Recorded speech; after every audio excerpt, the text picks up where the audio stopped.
this kind of weather that separates the men from the boys. It's cooler weather, you know, in the upper 40s. So, although beautiful, you know, you see most of the leaves are gone. We're in November now, and it's still great riding weather, but you got to bundle up for it. And then it's very comfortable. I actually ran out of gas today. That hasn't happened in a long time. I was pushing it, and I knew I was getting low, but I thought I still had maybe 30 miles to go. But then it started coughing, spitting, uh-oh, and then it just cut off, and I had to reach down and hit the reserve, and it and then I took off again, and I stopped at the first gas station and topped off my tank once more. So, life is good. What a beautiful day. I mean, sun's shining. It is gorgeous. Blue sky. But I'm home now. The ride's done for today, anyway. And time to move on to other things.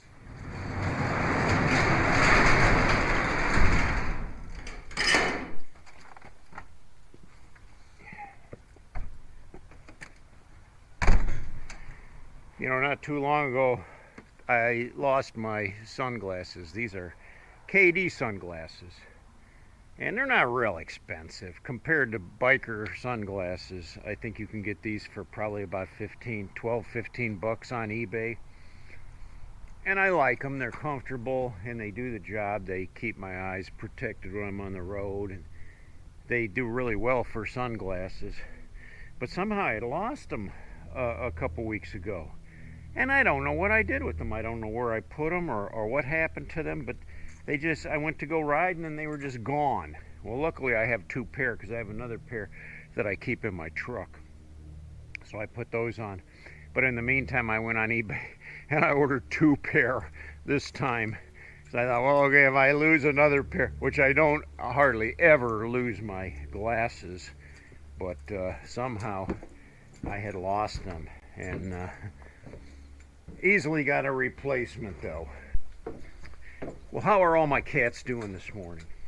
Really, it's this afternoon already. Yeah, boy, the days go by quick. You know, and today was the day of the time change. So last night you had to set the clocks back. So I woke up this morning and my clock said 6 a.m. And normally I don't get up till 7-ish, you know, a little before 7. And I thought, 6 a.m.? I don't wake up at 6. And oh yeah, that's right, I had to set the clock back. So it's actually 7 a.m., but my clock says 6 a.m. So it's hard to get used to that, the time change thing, you know. And then tonight, you know, with the clock set back, it'll be dark at 5:30. So you don't want to be out much later than that, because at night the temperatures go way down to freezing.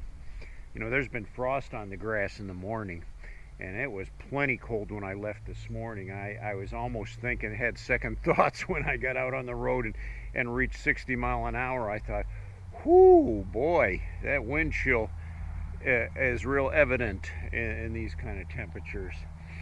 But I still enjoyed the ride anyways, and then by this afternoon it had warmed up enough to where it was very tolerable. So, you know, any colder than that, you're going to need some heated gear, I think, if you want to be comfortable, because, I mean, you can still ride, but comfort is one thing. And, you know, if you don't have the right gear, like I said, you can still be riding, but you're not going to be comfortable. You're going to be very cold. Your fingers get real cold, and your toes get freezing cold, your knees. So you got to have the right gear for depending on the weather conditions. I haven't broke out the chaps yet, and to be honest with you, I'm not even sure that they would fit me anymore. Although I have lost over 30 pounds and still dropping. So, in fact, I think I've lost 40 pounds already, to be honest with you. So I'm still going down. So maybe the chaps do fit again, but I haven't tried them. I haven't needed them, you know. I mean, those are for I would put those on when the temperatures are really cold. But other than that, no. I don't know if I probably told you, my brother, he has a Honda Africa Twin adventure bike. And he recently went riding on the GOAT, the Great Ohio Adventure Trail, GOAT. And I didn't even know such a thing existed, but it goes from Conneaut on Lake Erie all the way down to Ripley, Ohio, which is on the Ohio River. That's about a 1,200 mile in full ride. Well, he didn't do the whole thing. He just did a northern section from Amish country up towards Lake Erie. And he wanted me to go with him on the Harley. And so I watched a video on it, and I thought, boy, I don't know, man. This is like dirt roads, gravel roads, and some of those even look like they might have had some rutting or weather, related surface issues. And I thought, I don't know, man, if I want to take my Harley on it, because, it's fine, but the weather was variable. And I thought, man, if it rains and I'm on a muddy road, whew, that might be really squirrely on my bike. Well, sure enough, he took the ride this week by himself, solo, and he hit pouring down rain. And on one of those back gravel muddy roads, he lost it and he crashed. And luckily he didn't get hurt too bad, but he broke his brake lever off and dinged up the bike, bent some things on it, and he wasn't very happy, and he hurt his leg. Nothing serious, but he bruised his leg up pretty good. But kudos to him. He got right back on the bike, brushed the dirt off of him, and continued on with his ride. He camped out, he spent the night, and then he rode home yesterday and got home safely. And he told me, regardless of the situation, he said it was awesome. He said it was a great adventure through Amish country, all on back roads, gravel, dirt, different types of surfaces, very little pavement. This route follows. And he said he must have passed 50 Amish buggies because he was really out there in the middle of nowhere. And eventually made it up to Lake Erie and then returned home. So he still wants me to ride the southern part of that with him down to the Ohio River. But he said we'll wait till next summer sometime, when hopefully we can find some more decent weather. I mean, it got down to freezing that night, so unless he had a good sleeping bag, he was cold. He was cold in a tent, sleeping in a tent. He was really cold. Now he didn't tell me that he slept in a tent. Maybe he found a hotel somewhere. I don't know. He didn't divulge that information to me yet. I still got to pry the rest of the story out of him. It could be that he just said, geez, I got to get warm. I got to get a hotel room. I got to doctor up my leg, and I'm not going to. I don't know. I'm going to find out the rest of the story from him, and perhaps I'll give him a call later today, this evening, and see how he's doing. But I thought that was kind of interesting too. The GOAT, the Great Ohio Adventure Trail. Look it up on YouTube. You can find some interesting videos on it. And it looks like it might be a real challenge, even with a Harley. I've ridden a lot of gravel roads before. I mean, my driveway's all gravel, and I come up here like every other day on the bike, and I don't have any problem. And it's actually rutted too, where the it's ridged in the middle and rutted on the sides. So I've had people come over on their bikes, and they go, good grief, your driveway. It's a bit of a challenge for them because they're not used to riding on such a surface. Whereas me, I know exactly what to expect, and I know exactly how it rides, and I can handle it okay without losing it. But at any rate, yeah, it looks like it could be challenging. But I'd much rather do it in nice weather than have to face some rainy, slippery, nasty weather. Because an 800-pound Harley wouldn't fare well in a I wouldn't call it off-road condition, but let's say semi-off-road condition, But I think I'm gonna have to take him up on it now. I was looking at that Yamaha KLR, which is an adventure bike, and I think I could pick that up for around 6 grand, which is affordable. Not like I have that kind of money to spend, but I could finance it easy enough. It's not a big finance. And then I could have an adventure bike that I could, pair up with him much better because kind of a, kind of an oddball relationship between a Harley and an adventure bike together. You do what you got to do sometimes, but it's like I'd feel better paired if I had an adventure bike to ride with him. Uh, and then sometimes I think, well, maybe one day he'll get out of that sport groove and he'll end up buying a Harley. But I'm not going to hold my breath on that either because my brother's a very adventurous spirit. And he's, been a lot of his life has been involved with dirt bikes and sand rails and off-road stuff. So that's kind of still where he stands with this adventure bike riding and not so much, street riding. I think at one time he did have a street bike that he rebuilt, but he just kind of flipped it and turned around and sold it.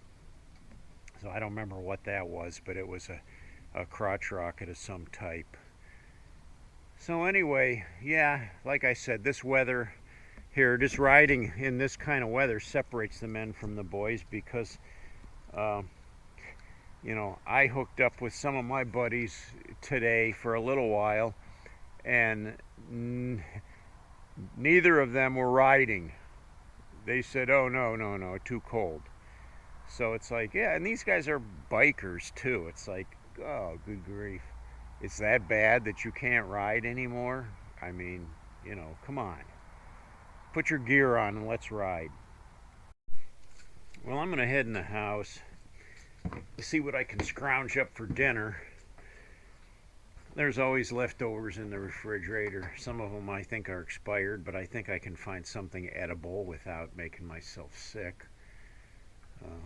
Other than that, I still got plenty of stuff in the freezer too, but then you got to thaw that out and go through all that process. So I've been trying really hard not to go out to eat lately because when I was looking over my finances, I was seeing, good grief, Mark, you're going out to eat like 3 or 4 times a week, and how can you afford that? Because you're spending anywhere from 25, 30, 40, $45 on a meal.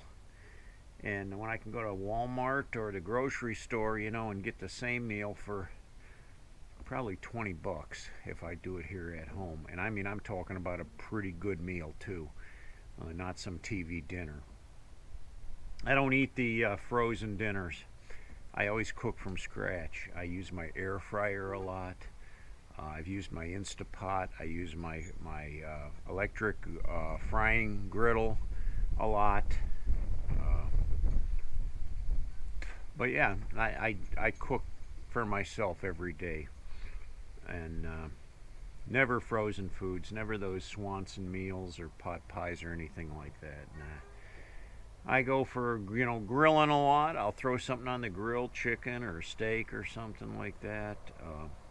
Or like I said, I'll use my air fryer and cook up some wings or a turkey breast or something like that. But I'm always eating pretty good, and I think my meals, are, for the most part, are pretty satisfying.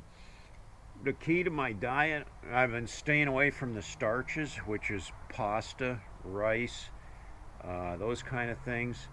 I've been totally cutting out all the sweets, no cake, no ice cream, no pie, no cookies. I've been all away from all of that stuff. My sweets now are either blueberries or strawberries, and those are kind of low sugar fruits. So, and they're tasty too. Uh, and then a lot of green vegetables. Stay away from the root vegetables. Stay away from the potatoes. Yeah, those are starchy. A lot of high carbs in that you don't need. And it's been working for me, So I can eat all the meat I want. I can eat a lot of cheese. A lot of vegetables and things like that. And I've been feeling a lot better. It's great to have lost all that weight. You know, I'm actually able to fit into some of my old jeans that I haven't been able to wear for well over a year now. So I'm pretty pleased with that. Won't be long and I'll be out shopping for some new blue jeans. Well, thanks for watching, cats. If you liked my video, give me that big old thumbs up. If you haven't yet, please subscribe and continue to join me for all these adventures, or whatever they may be. God bless every one of you. I'm keeping you guys in my prayers. Until next time, cats, I'll catch you all later.